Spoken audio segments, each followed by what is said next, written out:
Hello students, welcome to T point SSC. Polity class series में आपका स्वागत है। आज की क्लास में हम पॉलिटी का पार्ट फोर्थ डिस्कस करेंगे, जिसके अंदर हम देखेंगे डीपीएसपी आर्टिकल 36 टू 50। तो ये जो हमारी सीरीज चल रही है, ये क्विक रिवीजन की सीरीज चल रही है। टॉपिक वाइज मैं ये टॉपिक अच्छे से एक्सप्लेन कर चुका हूँ ऑलरेडी, तो आप मेरी प्रीवियस वीडियोस जाके देख सकते हैं, जिस पर मैंने इस टॉपिक को कम्प्लीटली एक्सप्लेन किया। तो एक क्विक रिवीजन है जहां पर हम पार्ट 1 से स्टार्ट करेंगे और पार्ट 22 तक पॉलिटी के डिस्कस करेंगे। तो एक सीरीज में भी आपको समझ आ जाएगा कि सीरीज में कैसे है, उसके साथ-साथ आपका यहाँ पर क्विक रिवीजन भी हो जाएगा। तो ये टॉपिक वाइज़ नहीं है बेसिकली, या फिर अगर मैं बात करूँ कि मैं इतने अच्छे से यहाँ पर एक्सप्लेन नहीं करूँगा, क्विक रिवीजन की तरह हम इस यहाँ पर इम्पोर्टेंट आर्टिकल्स को समझेंगे। अगर आपको इस टॉपिक को अच्छे से समझना है एक्चुअल में कि टॉपिक क्या है डीपीएसपी, तो आप मेरी वीडियोज़ जाकर देख सकते हैं। क्लियर?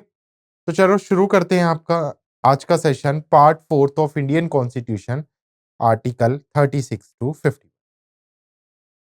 पार्ट 4 की देखो, प्रीवियसली हमने पार्ट 3 डिस्कस किया था, जिसके अंदर क्या मेंशन किया गया, पार्ट 3 के अंदर स्पेसिफिकली मेंशन किया गया है फंडामेंटल राइट। तो पार्ट 1 भी देख चुके हैं, 2 भी देख चुके हैं, 3 में हमने देखा था कि 12 टू 35 तक फंडामेंटल राइट थे। तो हमारा पार्ट 4 आ गया, जहां पर आर्टिकल कहां से स्टार्ट होगा, आर्टिकल 36 से स्टार्ट होगा और कहां तक जाएगा, आर्टिकल 51 तक जाएगा। क्लियर?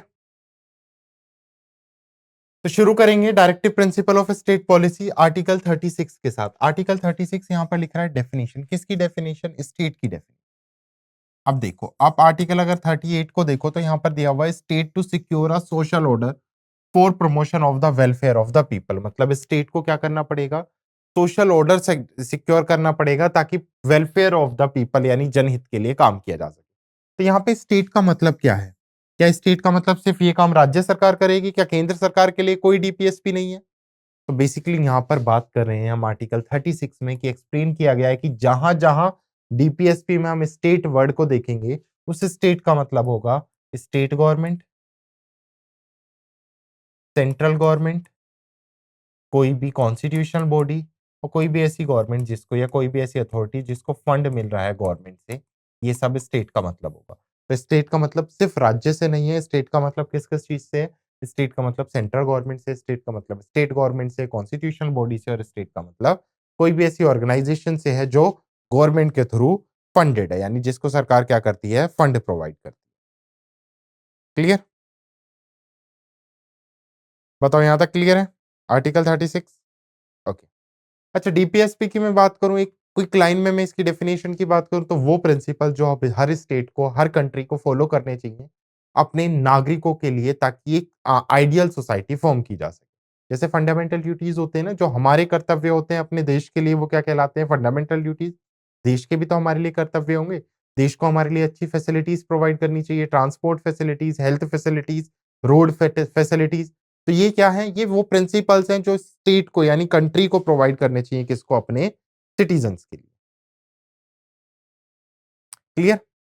ओके, तो आर्टिकल 36 आप लोगों को समझ आया होगा। नेक्स्ट मैं बात कर रहा हूं आर्टिकल 37। आर्टिकल 37 किसकी बात कर रहा है, एप्लीकेशन ऑफ डीपीएसपी। अब इसका मतलब क्या है एप्लीकेशन? एप्लीकेशन का मतलब है दीज डीपीएसपीज आर नॉन जस्टिकेबल। अब आप मेरे से यहाँ से पूछोगे कि सर नॉन जस्टिकेबल का मतलब क्या है? नॉन जस्टिकेबल का मतलब है कि इन्हें सुप्रीम कोर्ट में एनफोर्स नहीं किया जा सकता।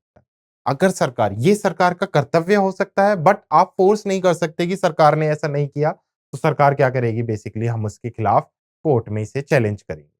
तो ये नॉन जस्टिकेबल है, लाइक फंडामेंटल ड्यूटीज, इनका नेचर भी कैसा है, नॉन जस्टिकेबल है, इन्हें भी सुप्रीम कोर्ट, हाई कोर्ट में चैलेंज नहीं किया जा सकता। क्लियर? तो यहाँ पर नेचर बताया है, एप्लीकेशन बताया है डीपीएसपी का, कैसी एप्लीकेशन है, अगर आपसे पूछेगा, आपसे ट्रू फॉल्स में स्टेटमेंट में दे सकता है, तो DPSPs are justiciable, non justiciable, तो आपको सीधा याद रखना, these are non justiciable in nature. Next मैं बात कर रहा हूं आर्टिकल 38 की। ये डीपीएसपी का आर्टिकल, 36 में डेफिनेशन बता दी स्टेट की, 37 में डीपीएसपी का नेचर बता दिया, अब डीपीएसपी स्टार्ट हो गए। आर्टिकल 38 क्या कहता है, state to secure a social order for the promotion of the welfare of the people. मतलब स्टेट को क्या करना चाहिए, सोशल ऑर्डर बेसिकली सिक्योर करना चाहिए, ताकि जनहित को क्या किया जा सके, प्रमोट किया जा सके। तो ये भी तो स्टेट का कर्तव्य है, ये भी तो वहां की सरकार का कर्तव्य है। Clear? Next 39, certain principle of policy to be followed by the state, जिसके अंदर सबसे ज्यादा, सबसे इंपॉर्टेंट क्या बताया गया है यहाँ पर, equal pay for main and women.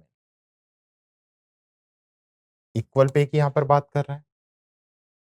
39A ये बाद में ऐड किया गया था बेसिकली कि equal justice and free legal add, मतलब क्या मिलना चाहिए यहाँ पर, social political and economical justice सबको इक्वल मिलना चाहिए। और उसके साथ साथ फ्री लीगल एड का मतलब क्या है कि जो बेसिकली वंचित समाज है, जो लोग हैं जो बेसिकली गरीब है, उनको क्या मिलना चाहिए, फ्री में लीगल एड मिलनी चाहिए, कानूनी सलाह मिलनी चाहिए। अगर कोई केस हुआ है, कुछ भी रीजन है, तो बेसिकली क्या होना चाहिए कि उन्हें फ्री में कानूनी सलाह मिलनी चाहिए। तो ये भी तो सरकार का कर्तव्य है अपने नागरिकों को देने का। आर्टिकल 40 बात करता है organisation of a village panchayat, ये गांधीयन प्रिंसिपल की बात करता है कि ये भी स्टेट का कर्तव्य है कि वो जो विलेज पंचायत है उनको प्रॉपर्ली ऑर्गेनाइज करे। तो 36 डेफिनेशन, 37 में डीपीएसपी के एप्लीकेशन। जब मैं 38 की बात कर रहा हूं तो स्टेट को सोशल वेलफेयर को सिक्योर करना चाहिए। 39 में बहुत सारे प्रिंसिपल्स है जिसमें वन ऑफ द प्रिंसिपल है इक्वल पे की बात कर रहा है। 39A में कि इक्वल जस्टिस मिलना चाहिए सबको, ऐसा नहीं है कि अमीर को जस्टिस हो गरीब के लिए ना हो, चाहे वो सोशली हो, चाहे इकोनॉमिकली हो, चाहे पॉलिटिकल हो, तीनों जस्टिस सबके लिए बराबर होने चाहिए। नेक्स्ट फ्री लीगल एड की बात कर रहा है, यानी फ्री में कानूनी सलाह मिलनी चाहिए, उनको सरकार की तरफ से वकील मिलना चाहिए। Next organisation of a village panchayat, इस सरकार को चाहिए कि वो विलेज पंचायत को प्रॉपर्ली ऑर्गेनाइज करें। क्लियर है यहां तक? क्लियर? तो ये समझ आया आपको? मेरे हिसाब से तो यहां तक तो समझ आ गया होगा डीपीएसपी में। आगे देखो। नेक्स्ट 41, 42, 43, 43A, B, 44 और 45 ये आर्टिकल समझ। पहले 41 समझो। आर्टिकल 41 क्या कहता है? आर्टिकल 41 कहता है राइट टू वर्क। मतलब सरकार को क्या चाहिए कि सबको कार्य करने का, काम करने का क्या देना चाहिए? अधिकार देना चाहिए। वही राइट राइट टू वर्क ये हमारा फंडामेंटल राइट भी है। आर्टिकल 21 हमारा क्या किसकी बात करता है? राइट टू वर्क की बात करता है। तो यहाँ पर सेम ये भी किसकी बात कर रहा है? राइट टू वर्क की बात कर रहा है कि सरकार को चाहिए कि लोगों को क्या प्रोवाइड करे? रोजगार प्रोवाइड करे। अब एम्प्लॉयमेंट प्रोवाइड करना, जनरेट करना किसका काम है? गवर्नमेंट का काम है ना। गवर्नमेंट ही तो इसी के ऊपर इनिशिएटिव लेगी कि ज्यादा से ज्यादा एम्प्लॉयमेंट क्या किया जा सके? जनरेट किया जा सके। राइट टू एजुकेशन, और जिसमें स्पेसिफिकली किसकी बात करी जाती है? यहाँ पर स्पेसिफिकली बात की जाती है कि कम से कम 6 टू 14 ईयर्स तक के बच्चों के लिए कंपलसरी एजुकेशन प्रोवाइड करे। इसके लिए हम अलग से आर्टिकल भी देखेंगे। आर्टिकल 45 भी सेम बात करता है। यहाँ पे तो देखो कंबाइन बात की गई है। कंबाइन किस किस की गई है? राइट टू वर्क की गई है, राइट टू एजुकेशन की गई है, and public assistance in certain cases. और गवर्नमेंट को क्या प्रोवाइड करना चाहिए? पब्लिक असिस्टेंस प्रोवाइड करना चाहिए कुछ स्पेसिफिक केसेस। क्लियर? तो right to work, education and public assistance in specific cases, article 41। अब यहां से देखो डीपीएसपी से क्वेश्चन किस तरह के बनते हैं? डीपीएसपी से डायरेक्ट आर्टिकल से ही क्वेश्चंस बनते हैं। मोस्ट ऑफ द एग्जाम्स में, जो वन डे एग्जाम्स में, वहां पर आर्टिकल से रिलेटेड डीपीएसपी से क्वेश्चंस पूछे गए। तो आपको भी याद रखना है आर्टिकल से related. Next article 42, provision for just and human condition of work and maternity leave. ये मैटरनिटी लीव बाद में ऐड किया गया था। पहले क्या था? Just and human condition. मतलब लेट्स सपोज करो मैं यहाँ पे काम कर रहा हूँ, मैं पढ़ा रहा हूँ, तो ये गवर्नमेंट का काम है या एम्प्लॉयर का काम है, बेसिकली स्टेट का काम है कि जो अपने एम्प्लॉयज हैं उसको क्या करे सरकार? ऐसा बेसिकली एटमॉस्फेयर प्रोवाइड करे कि जहां पर वो वर्क कर सके, जस्ट यानी ह्यूमन कैपेसिटी के अकॉर्डिंग। अब ऐसा नहीं है कि सरकार ने कोई फैक्ट्री स्टैब्लिश कर दी, कोई माइंस स्टैब्लिश कर दी, वहां पर टेम्परेचर ही इतना हाई है कि सर्वाइव ही नहीं कर पा रहे हैं लोग, बीमार पड़ रहे हैं, एटमॉस्फेयर ऐसा हो रहा है। तो ये गवर्नमेंट का, ये बेसिकली स्टेट का, जो हमने स्टेट की डेफिनेशन पढ़ी है, उसकी रिस्पॉन्सिबिलिटी है कि वो वर्किंग प्लेस पर ऐसा एटमॉस्फेयर क्रिएट करे जो जस्ट एंड ह्यूमन कंडीशन के अकॉर्डिंग। उसके साथ साथ यहां पर बात कर रहा है मैटरनिटी रिलीफ की, कि व्यूमेन्स को क्या मिलनी चाहिए? मैटरनिटी रिलीफ मिलनी चाहिए। यानी उनको क्या मिलना चाहिए? रिलीफ का मतलब है कि जो व्यूमेन्स है, जो मदर बनती है, तो उसके लिए उन्हें क्या मिलना चाहिए? ऑफ मिलना चाहिए कुछ टाइम। क्लियर? तो आर्टिकल 42 दो चीजों की बात कर रहा है, just and human condition at work place. Work place ऐसा हो कि जहां पर एक ह्यूमन के लाइबल कंडीशन हो, और सेकेंड मैटरनिटी लीव। नेक्स्ट देखो 43। अब 43 क्या कहता है? 43 बात करता है living wages etcetera for workers. अब इसका मतलब क्या? लिविंग वेजेस तो ऑब्वियस सी बात है मिलेगी ही मिलेगी वर्कर्स को। यहां पर बात कर रहा है एप्रोप्रिएट लिविंग वेजेस। अब मैं काम तो कर रहा हूं टीयर 1 सिटी में, अब एक जगह मैं वही काम विलेज में कर रहा हूं। अब उस काम के लिए विलेज में मुझे 10,000 रुपए मिल रहे हैं, टीयर 1 सिटी में मुझे 10,000 रुपीज मिल रहे हैं। तो क्या ये जस्टिफाई है? अब विलेज में मेरे एक्सपेंसेस क्या होंगे? काफ़ी कम होंगे, वहाँ पर महँगाई कम होगी, रहने का खर्चा कम होगा, हो सकता है मेरा अपना घर हो। अब यही मैं किसी टियर 1 सिटी में रहूँगा तो सब कुछ बहुत कॉस्टली होगा। यहाँ पर रहने का खर्चा बहुत कॉस्टली होगा, बिजली बिल बहुत कॉस्टली होगा, पानी का मुझे अलग से देना है, खाने का बहुत कॉस्टली होगा। तो हर चीज़ अपने आप में क्या है यहाँ पर बहुत ज़्यादा कॉस्टली होती जा रही है। तो बेसिकली आर्टिकल 43 कहता है कि सरकार को वर्कर्स को जिस जगह पर वो रह रहे हैं ताकि वो एक स्टैंडर्ड एक नॉर्मल अच्छी लाइफ जी सकें, उसके अकॉर्डिंग वेजेस प्रोवाइड करनी। ऐसा नहीं है कि उसी काम के लिए सेम काम के लिए गाँव और शहरों में क्या हो, सेम पैकेज हो या फिर सेम अमाउंट पे किया जा रहा हो गवर्नमेंट के थ्रू। तो इस चीज़ का भी ध्यान किसको रखना पड़ेगा? सरकार को रखना पड़ेगा। ये रिस्पॉन्सिबिलिटी भी किसकी है? गवर्नमेंट की रिस्पॉन्सिबिलिटी है living wages for workers according to the situation. Clear? ऐसा तो नहीं है ना दिल्ली में आके मैं रह रहा हूँ, वही काम मैं अपने घर पे कर रहा हूँ, उसमें मुझे उतने ही पैसे मिल रहे हैं और मैं दिल्ली में आके रहूँ, फिर भी मुझे उतने ही पैसे मिले तो उसका तो कोई फ़ायदा नहीं है। फिर तो बेसिकली इन्फ्लेशन रेट बेसिकली गाँव के मुकाबले शहरों में ज़्यादा होता है। कैसे सर्वाइव कर पाऊँगा मैं इतने वेजेस? तो उसी की बात करता है 43। नेक्स्ट है 43 ए। आर्टिकल 43 ये क्या कहता है? Participation of the workers in management of the industry. यानी जो इंडस्ट्रीज है उसके मैनेजमेंट में किसके पार्टिसिपेशन की बात कर रहा है ये? वर्कर्स के पार्टिसिपेशन की बात कर रहा है। अब इस पॉइंट का मतलब क्या है? इस पॉइंट को समझो। देखो क्या होता है जनरली वर्कर्स को मैनेजमेंट से अलग रखा जाता है। अब साथ ग्रो करना है बेसिकली। अब कंपनी किसकी वजह से ग्रो करती है? वर्कर्स की वजह से ग्रो करती है, अपने एम्प्लॉइज़ की वजह से ग्रो करती है। तो इसको बेसिकली बाद में अमेंडमेंट करके 43 ए डाला गया, जिसमें स्पेसिफिकली कहा गया कि वर्कर्स को क्या किया जाना चाहिए? पार्टिसिपेट करना चाहिए मैनेजमेंट ऑफ द इंडस्ट्री ताकि साथ में ग्रो कर सकें। वर्कर्स भी बेसिकली अपना इसका बेसिकली सिंपली पर्पस ये है कि वर्कर्स भी फील करें कि वो जिस प्लेस पे काम कर रहे हैं, वो तुम्हारी अपनी और तुम्हारे डिसीजंस की भी क्या है वहाँ पर वैल्यू है। Clear? the participation of the workers in management of the industry. Next आगे मैं बात करूं तो नेक्स्ट है 43 बी। 43 बी की जब मैं बात कर रहा हूं promotion of the cooperative societies. अच्छा कोऑपरेटिव सोसाइटीज अगर आपसे पूछ ले कोऑपरेटिव सोसाइटीज किस अमेंडमेंट के तहत आई हैं तो 97th अमेंडमेंट 2011। उसके साथ साथ to form a cooperative society ये हमारा क्या है फंडामेंटल राइट है। इसके लिए आपसे कई बार पार्ट भी पूछ सकता है पार्ट 9th बी है। मैंने बताया था ना हम 22 पार्ट पढ़ेंगे जिसमें 4 ऐड किए गए थे, 1 रिमूव किया गया था। ऐड में 4th ए था, 9th बी था, 9th ए म्युनिसिपैलिटीज़ के लिए था, 9th बी किसके लिए था? कोऑपरेटिव सोसाइटीज़ के लिए और उसके साथ-साथ 14th ए भी एक पार्ट था। तो प्रमोशन हो यानी गवर्नमेंट को क्या करना चाहिए जो ये कोऑपरेटिव सोसाइटीज़ हैं जो 2011 में आई हैं 97th अमेंडमेंट के तहत। ये अमेंडमेंट बहुत इंपोर्टेंट है, कई बार पूछा गया है किस अमेंडमेंट में कोऑपरेटिव सोसाइटीज़ को लाया गया है। तो 97th अमेंडमेंट 2011 में कोऑपरेटिव सोसाइटीज़ को लाया गया था और to form a cooperative society ये किसका कर्तव्य है ये बेसिकली अ, या फिर ये हमारा फंडामेंटल राइट है लेकिन गवर्नमेंट का कर्तव्य क्या है कि गवर्नमेंट को क्या करना चाहिए? कोऑपरेटिव सोसाइटीज़ को फॉर्म करना। क्लियर?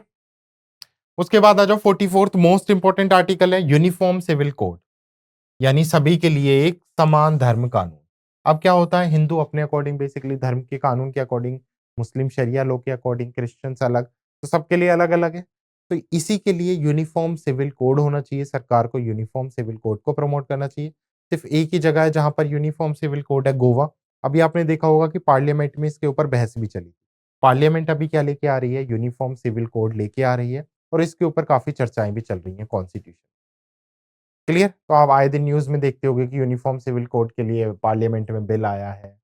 पार्लियामेंट पूरे भारत में एक ही तरह का यूनिफॉर्म सिविल कोड लागू करेगी। तो अच्छी बात है यूनिफॉर्म सिविल कोड आनी चाहिए ताकि सबके लिए समान कानून। Next 45 provision of the free and compulsory education for the children. पहले ये 10 से 14 साल थी। बाद में जब 82nd अमेंडमेंट हुआ सॉरी 86th अमेंडमेंट हुआ 2002 में, इसमें क्या कर दिया गया, कुछ चेंज किया गया जिसमें कहा गया कि 6 टू 14 ईयर्स तक के बच्चों के लिए फ्री एंड कंपल्सरी एजुकेशन होना चाहिए। तो फ्री और कंपल्सरी एजुकेशन किसकी बात कर रहा है ये?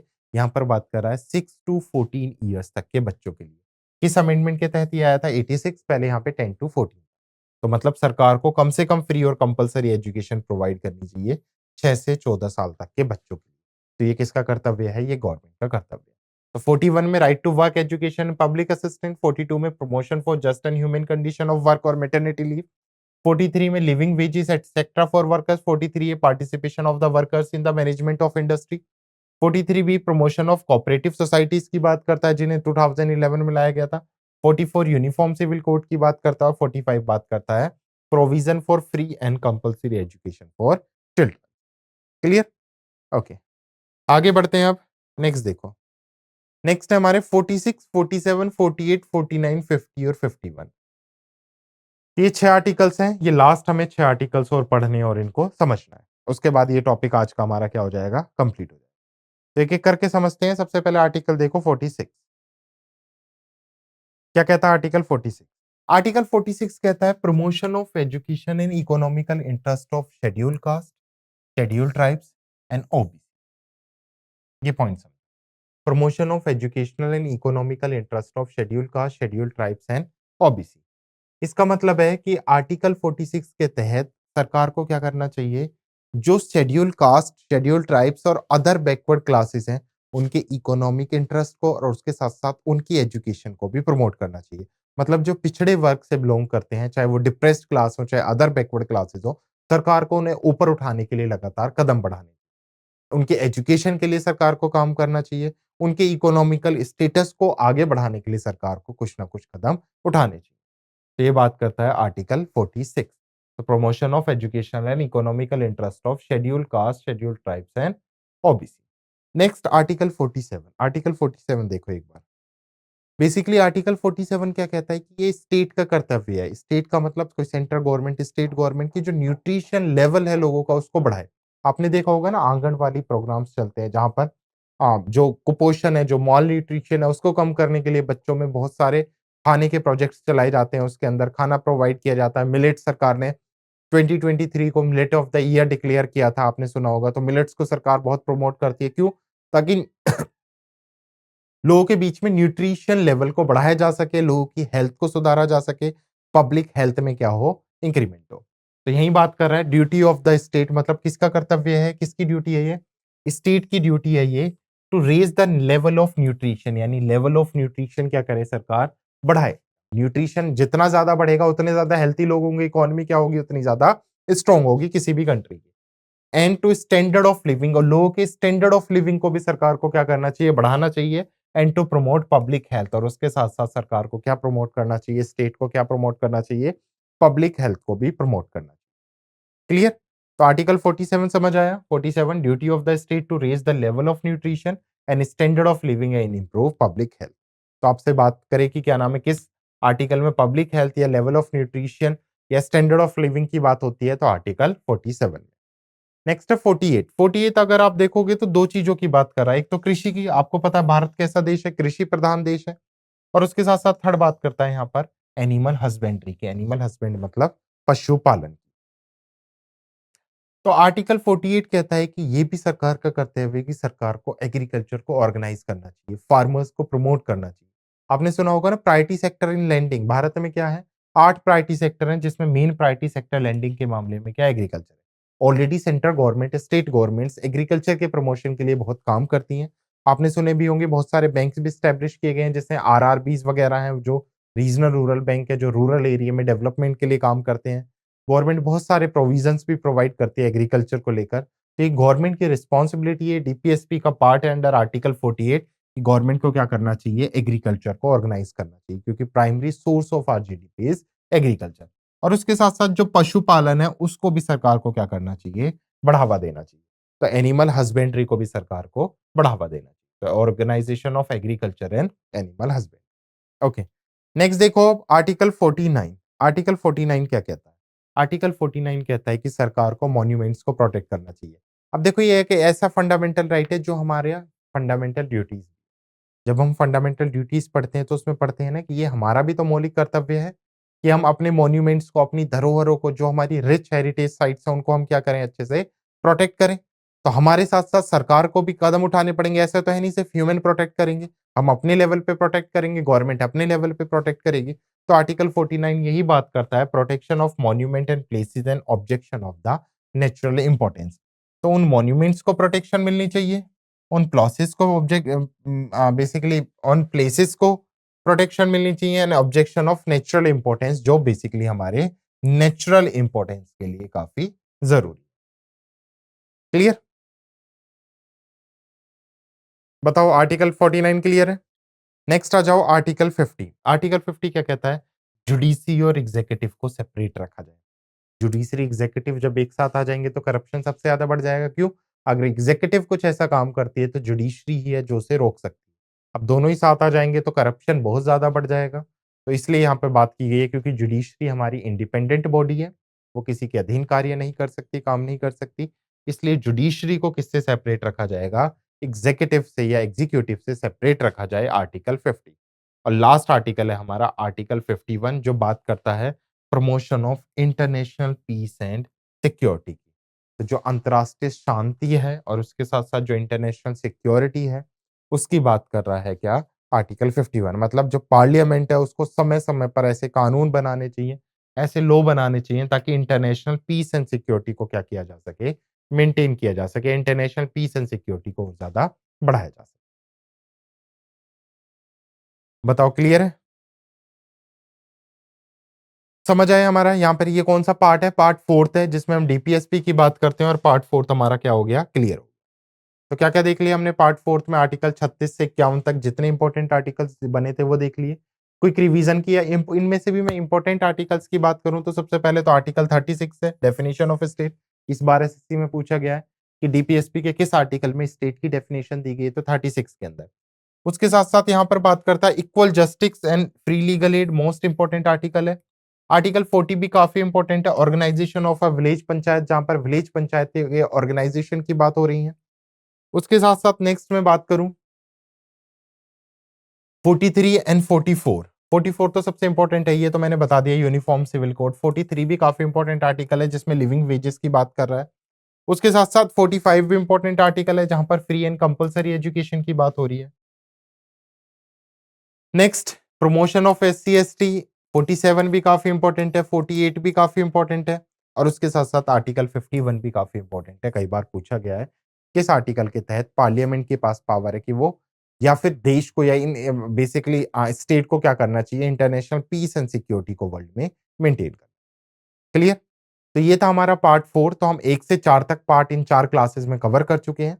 नेक्स्ट क्लास में हम पार्ट 4th ए देखेंगे जिसको क्या किया गया था, ऐड किया गया था जिसमें हम फंडामेंटल ड्यूटीज समझेंगे। देन 5th, 6th, 7th और सो ऑन आगे कंटिन्यू। क्लियर? तो मैं टॉपिक्स तो सारे पढ़ा चुका हूँ। ये क्विक रिवीजन के पर्पस से मैंने पार्ट की सीरीज स्टार्ट की है जिसमें 1 से 22 पार्ट तक और यहाँ पर सारे इंपॉर्टेंट आर्टिकल्स आपके दोबारा से रिवाइज। तो I hope you like the session.